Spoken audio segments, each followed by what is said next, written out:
Welcome to Malaga and continuing YouTube coverage of the second Global Photonics Economic Forum. On October 7th and 8th, 2025, Optica gathered the world's most influential executives together. Here's the complete version of one of the 8 keynotes. Enjoy.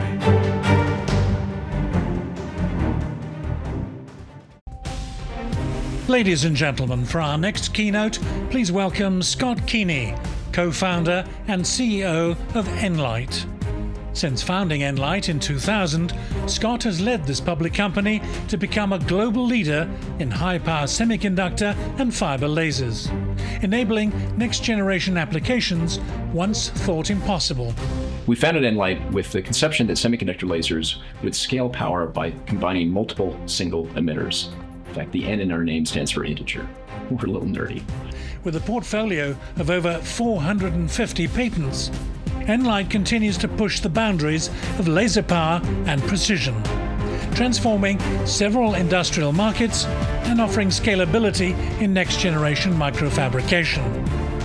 Today, Scott will highlight how the defense sector is driving innovation across the photonics industry, and he will underscore the importance of continued innovation in the field of directed energy.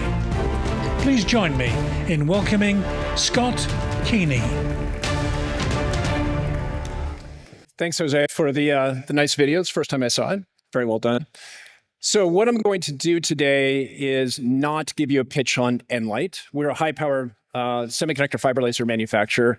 Rather, I'm going to talk about some of my reflections, maybe musings on our industry. And I'm going to cover 3 points. The first one is just to be humble, to get grounded. You know, we're an industry that is relatively small compared to the tech giants, but I'm going to assert very, very important, which leads me to my second point. We all talk about, changes in global economy. I'm not going to spend a whole lot of time on that, other than just to try to make the point that my perspective is those changes are more profound and longer lasting and more fundamental than I think even many of us generally believe. And then finally, I think then that tees up really important questions for us as leaders. And I'll talk about 2. One is sort of more of a business one. The second one is more of an ethical question. And we'll come to that. So to get grounded, we're a small industry. Relative to the tech giants out there, we're not on that list. You really have to extend that list. And even there, we're on the far tail of that list. And even a little bit more challenging, I'll just pick a couple companies out of this list you may or may not even know. DoorDash. So I guess delivering Thai food and doing ad tech is more valuable than the work we do, according to Wall Street. And that can be a little bit depressing at times. And in fact, just a quick history of myself. My background is in manufacturing. I worked at McKinsey for a number of years. When I left McKinsey back in 1997, I was looking at, I helped start a company in both of these spaces, actually, and they both were successful. I decided to go into lasers, and my friends at McKinsey thought I was kind of nuts for doing that. And I think the way I think about it is, I think about not only creating value, I do think that shareholder value is a very important goal, but I think doing work that's really important is equally important. And I think what we're doing in photonics generally, and lasers particular, is very important. If you take the lists from just the US and EU, for example, of the critical technology, I would argue that lasers are behind all of these. I won't take the time to go through all of this, but I think you can glance at that list and get the sense of how important many of us in this room are to this entire list. And one way to summarize this is just looking at what lasers do. I think just to break it down and be a little simplistic here, there are 2 things we fundamentally do. We manage information or data, and we transfer energy to do work. And I'll start with just on the data side. I think this one is pretty obvious. There's really profound changes going on that I think we'll be talking about. Many are focused on. Lasers are behind that. Second, on the transferring energy side, it's an area where I've spent relatively more time. We do both. And this is, doing material processing of a wide range, from cutting metal to welding to additive manufacturing to a whole host of microprocessing applications. But I'll start with just a quick video. You can see this from YouTube. Raphael's a leader in this space. That's working good. This is the video that they released just a couple weeks ago on using lasers to defend against drones. We're all talking about it. I'd encourage you can go look at the YouTube site, and you can see more there. And so I think there's a lot going on there, but there's a lot going on elsewhere in the world also, and we'll come back to this point. So in this space, again, we need to see profound improvements in the technology, and we're seeing that. This is a plot of the highest power single mode lasers that are needed in order to support these applications. So we're seeing exponential improvement here also.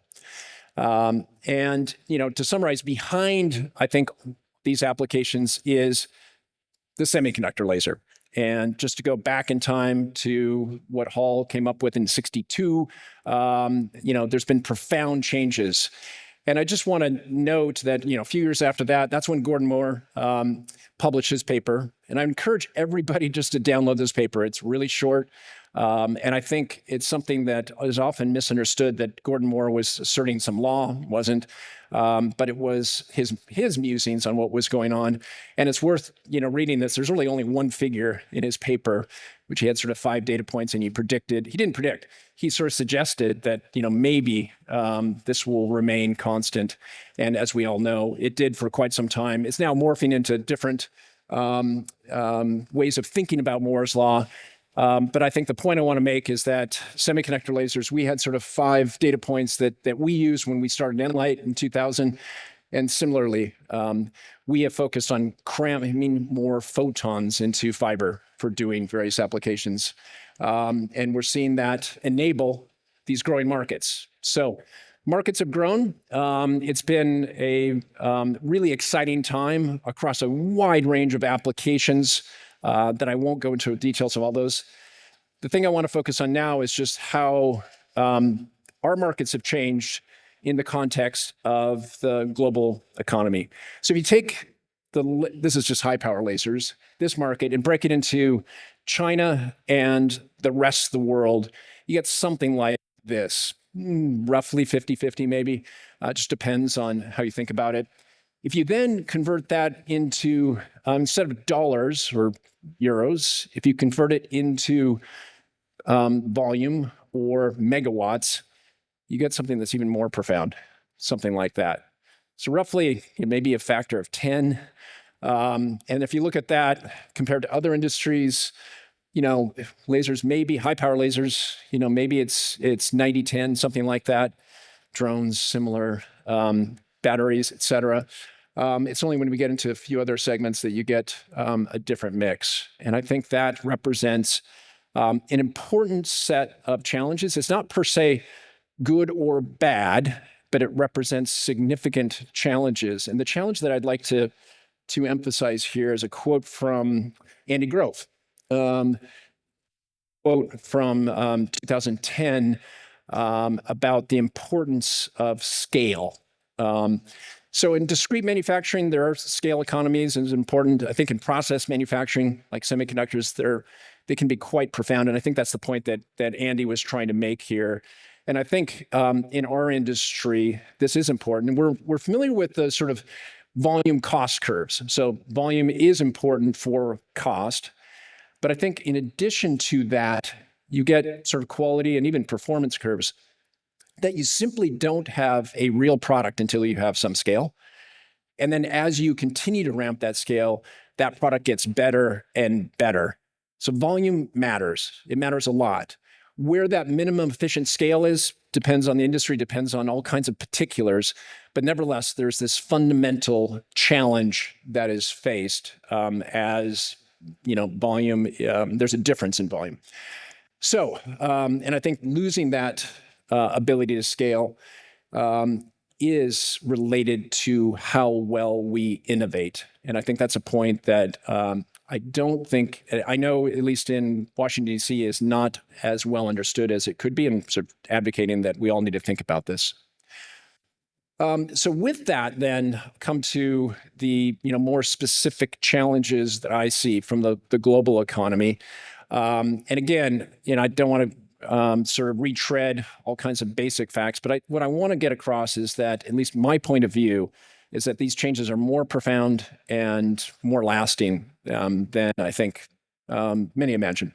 So first, I think we all know that the global manufacturing mix has changed dramatically. By the way, in my career, I started my career back in the 80s doing manufacturing, a lot of work in China. And so it's been really exciting for me to work with colleagues in China and see this incredible growth that's occurred from sort of nothing, certainly in tech, to I think China today represents, or the manufacturing output from China is something like equal to the next 10 countries combined. It's massive, and it's a massive change in a relatively short period of time. So just a quick aside on macro GDP. If you look at the elements of GDP, investment is a key one. And there's various models to drive growth, and investment is an important part. If you look at the US going back last century, we had an investment-led growth economy going way back in time, and then it balanced out at sort of 25%. Japan is a good case study of an investment-led growth model that then rebalanced again in that kind of 25% of GDP sort of territory. So, if you look over time, a balanced economy, again, investment and consumption, investments sort of on the order of 25%. And by the way, that transition, as we all know in Japan, pretty painful transition as you rebalance the economy. So I think that this is a figure of merit that I think is worth monitoring. China has had an investment-led growth model, I think a very successful one. There are huge opportunities for productive investment. But I think what is noteworthy is that the rebalancing that a lot of people talk about, isn't really occurring yet. And under Xi Jinping, there's a sustained investment-led model. And I would assert that a balanced economy would look different over time. Now, as you have significant opportunities for investment with productivity, that makes sense. But as you grow an economy, it gets harder and harder to drive productive or to find productive investments. And this is, that's going to play out in China as in any economy as it matures. So as we all know in China, there's been significant investment in real estate, massive excess investment there. There's been investment in infrastructure, incredible, high-speed rail, incredible things, but also, bridges that aren't used that go to nowhere. And then finally, in manufacturing, I would assert, significant excess capacity in a wide range of industries. I'll let you all calculate the data in your particular segment of the industry, but I think that is generally true across a wide range of different industries. So what does that lead to? Well, if you've got excess capacity, you've got to compete to sell it. Well, what do you do to compete to sell? Well, prices change dramatically. In fiber lasers, we've seen sort of 2 orders of magnitude reduction in prices, over the last few decades. So dramatic changes in prices. It gets challenging to build a business. The number of businesses that are actually making money, it's a little hard to tell, but certainly there's been significant growth in the number of companies that are loss-making. What does that lead to? It leads to more tensions around the world, and it leads to, obviously, the tariffs. And I think I think we all know this, we're all suffering from the dynamics and the just incredibly frustrating aspect of the dramatic change in tariffs. Right? We're seeing tariffs now that are at the level that we haven't seen since, the 30s or so. And I think the point I want to make here is, while that's very challenging and it's something we would wish would go away, I would assert that we shouldn't be assuming they're going away. Hopefully there's mitigation here. Hopefully this moderates, but at least in our planning, we're not assuming that I think this world has changed, pretty fundamentally. So we get this vicious cycle that is going on, and it is a cycle that has other elements to it, but I think this is a reasonable summary of the dynamics that are playing out. And I guess the point here is that I don't see a clear path to breaking this cycle, certainly in the meaningful future. And what does that mean? The model that we all, I think everybody in this room grew up under and experienced and really thrived in. It's always challenging. There's always business cycles, but globalization, liberalization, whatever we want to call it, right? I would argue that those days are over. Not a hugely contentious assertion. Whatever we call this, I don't know, multipolar or something else. And the question that comes up often is, is this a replay of the 30s? I don't think so. I think there are fundamental differences between today and the 30s. But history doesn't necessarily repeat, but does it rhyme? Are there lessons learned? Yes, there's lessons to learn here. And the point I want to make is that we're in a fundamentally different world.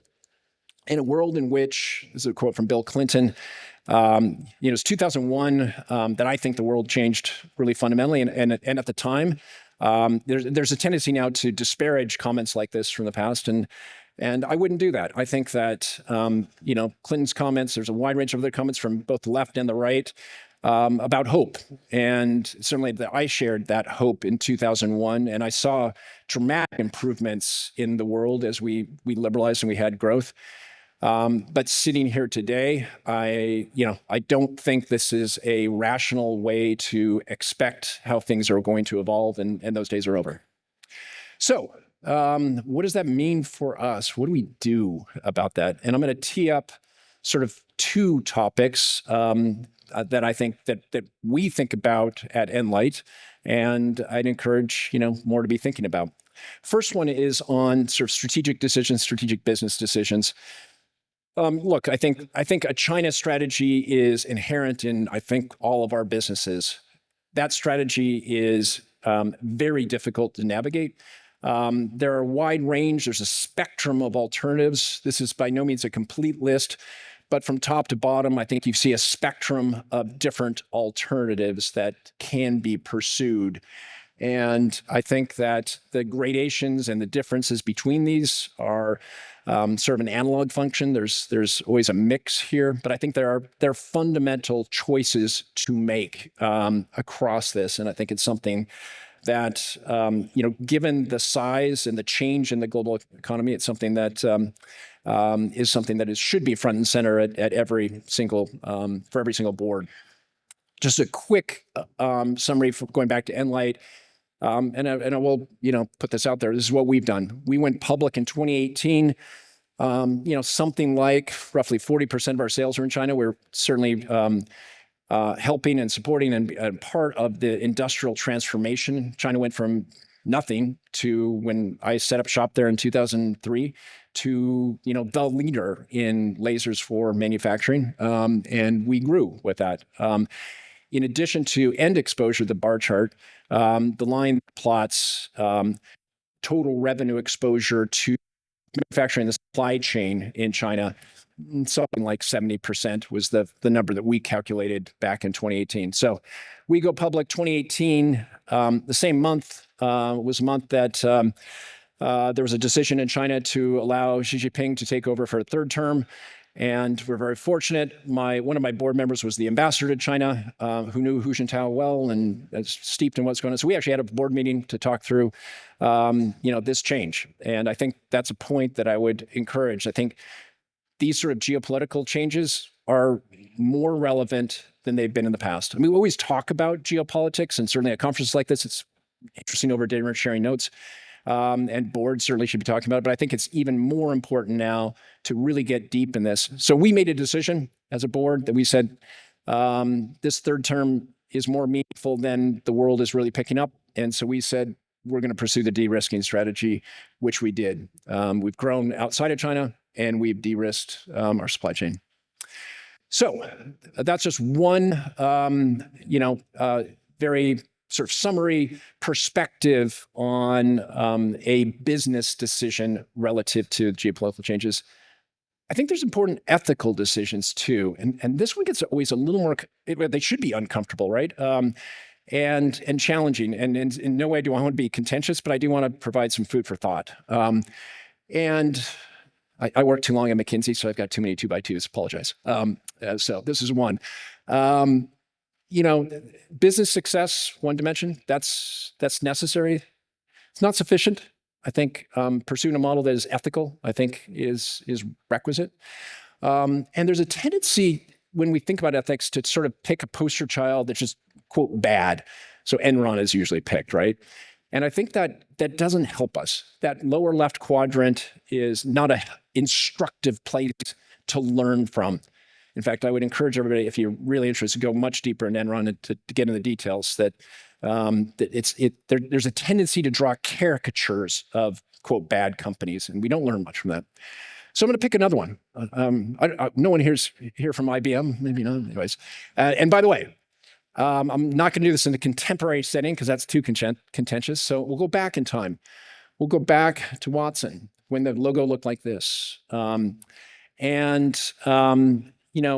he was building the company, he put forward his strategy, his view, which is one that I think, we can find examples of that today. That, he was focused on his business. He wasn't into politics. He was into his business, fine. Took a point of view that was, fairly stark. And I appreciate the fact that there's this quote that describes that clearly. Well, this is the 30s, right? And he's building tabulating machines, precursors to computers. And they were used for the census. So getting data on people was a challenging thing to do. He was very successful in doing that, not only in the US, but also in Europe. And so there was big demand in Germany. I was meeting with him, with Hitler here. They were very successful. In fact, he won an important award. Here's the medal that he won. He was very appreciative, and here's a letter that he wrote back to Hitler. And I think there's a case study here, which is to say that there are decisions we make that have import, and it's something that is always challenging at the time. It can be very difficult to assess where we sit here. And by the way, if you want this, I do recommend this case, actually. It's not as well read in my business school experience that we didn't use it. We should have. And I would encourage you all to take a look at it. And I think it's important for boards to be thinking about the ethical decisions of what are we doing? What is our technology doing in the world? And are there decisions that we need to be thinking about that we may not be thinking about today? So with that, I will conclude on my vision is that there's this concept of general purpose disruptive technologies. You can see there's various books and MIT professors that write about this, and the obvious history of, fundamental technologies that sit behind the entire economy. Our valuations may not be the same as some, ad tech company, but what we do is really vital. And I would assert that lasers and photonics more broadly are absolutely critical disruptive technologies. It's a really hard industry, as I've talked about. There's serious challenges geopolitically, but I think what we do in this room is really vitally important. And it's great to be part of this community and working on these challenges together. So thank you.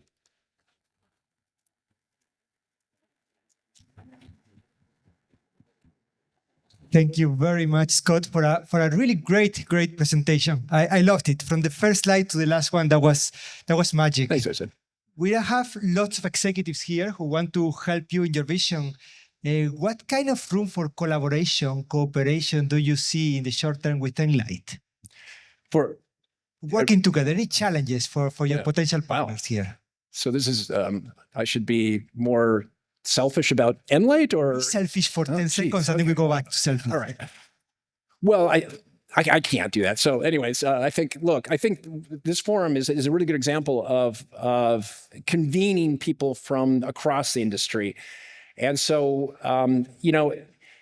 I have ideas on where there could be collaboration, but I'm going to be sufficiently humble to say, I don't know what all those would be. And frankly, why I'm here is to learn more, because I think there's going to be areas where we should be collaborating more than we are. And maybe to put a point on this, I didn't make this in the slides, but if you go back to that volume curve I talked about, I think one of the greatest challenges that we face right now, and I'll apologize from our particular situation in the U.S., is that we should be working together more than we have in the past, not less. And frankly, what I'm seeing is the breaking down of different technologies due to sovereign concerns. And at the end of the day, that means that volume is going to be even further to the left, which is a bigger challenge. So I think it's vital that people in this room think about working together and try to work with our respective governments to help encourage that. There are questions in the room. I assume there are. First of all, an applause for that. And there are several questions in the room. Please remind us your name and company. Thank you. Is it on? Peter Kierkegaard from IMT in Switzerland. You took us through your de-risking decision about China. Did I read the graph correctly that you are, because of this de-risking decision, you are now making almost no sales? Could we see the slide again? Because I was thinking that is a ballsy move if you have a board that is more profit-oriented and ethical-oriented or de-risking-oriented. Yeah, it is effectively, we still sell into China. We have not decoupled, but we have massively de-risked. We do have some sales in China, but they're very small. I mean, publicly, I think last quarter it was 3%. Went public, 40%, 3%. Does that mean that, I won't use your metaphor, that the board has strong will?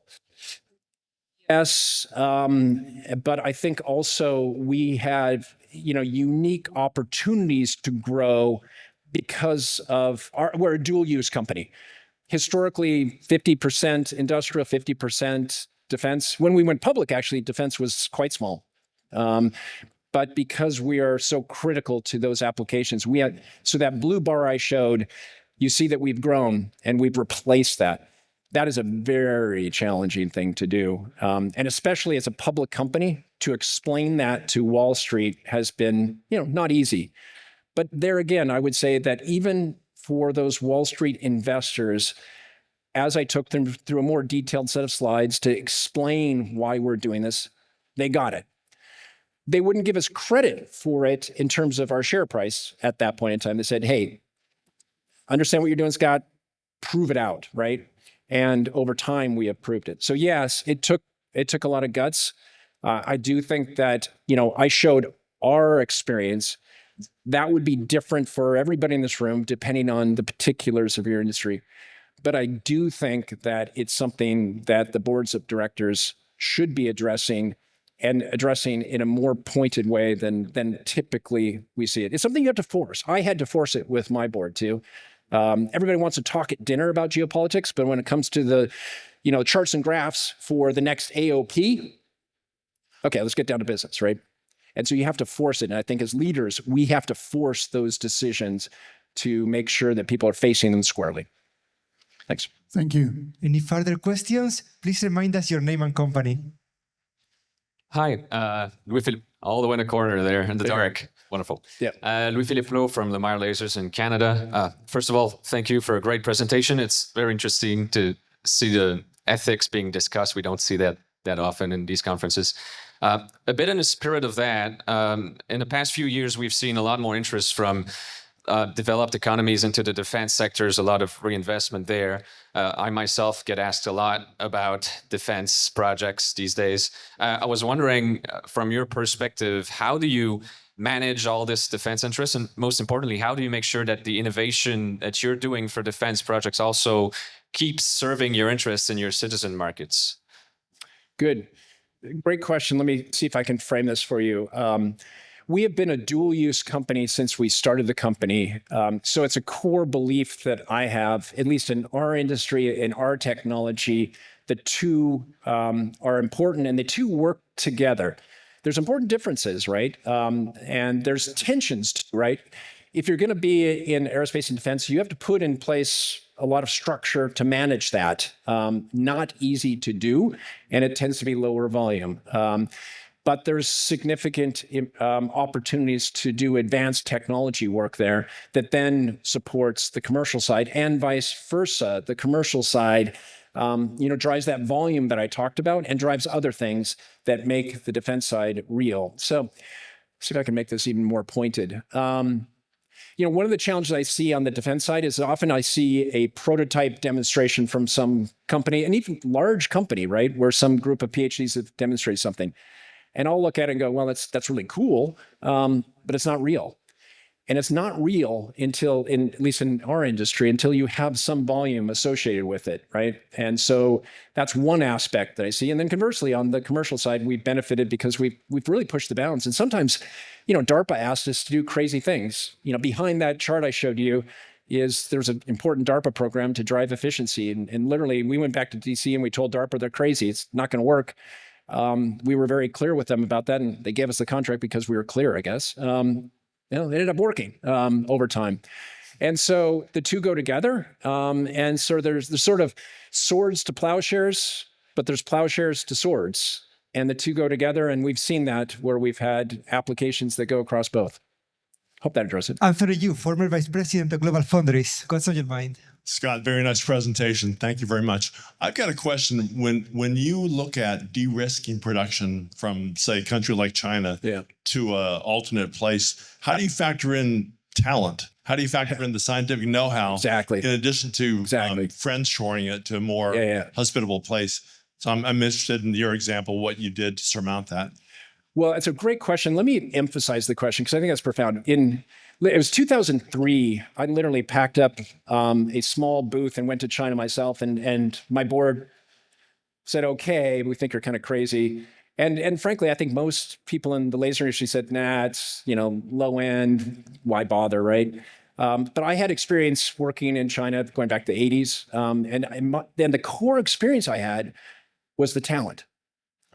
It was profound, and it was a really good experience actually. And so we went up, set up our own shop. We set up our own company there, and we did it. I did it myself. We just bootstrapped it up. And the core belief was that there's extraordinary talent, and that was validated. In fact, we built a fantastic team. And it's, to be honest, from a more personal point of view, I can show a chart that shows it from an investor point of view. It's like, oh, this is, it's clear. Well, in hindsight, it might be clear. In hindsight, it has some crispness because it's on a chart. Underneath that, it's really, really, really tough and emotionally and just personally really challenging because I have incredible friends and it's extraordinary talent. So I think that you're hitting a really critical topic here that, and I face this sometimes when I'm talking to, say, people in the Pentagon, let's say, right? They say, oh, China bad, stop. You're not really understanding how profound the changes are in the world. And second, how profoundly great the technology is with these companies and these people, right? So de-risking, I think, is the most challenging part of that. And no simple answer to what you do in the face of that. I think, and I showed Apple up there at the top. I think it's worth, I don't want to promote any business books here, but well, anyways, the Financial Times guy just wrote a book on, I think it's called China and Apple, or Apple and China rather. And his work at the FT was actually quite good. And I think he's addressing this as, what does Apple do now? It's really, really, really hard. And I think, there isn't a simple strategy here. In some sense, our strategy, we're on the other side of it somewhat. I wouldn't call it success, but we're on the other side. I think most companies are actually earlier stage of that. And I think talent will be one of the most difficult problems. Scott Keeney, thank you so much for a great presentation. Thank you.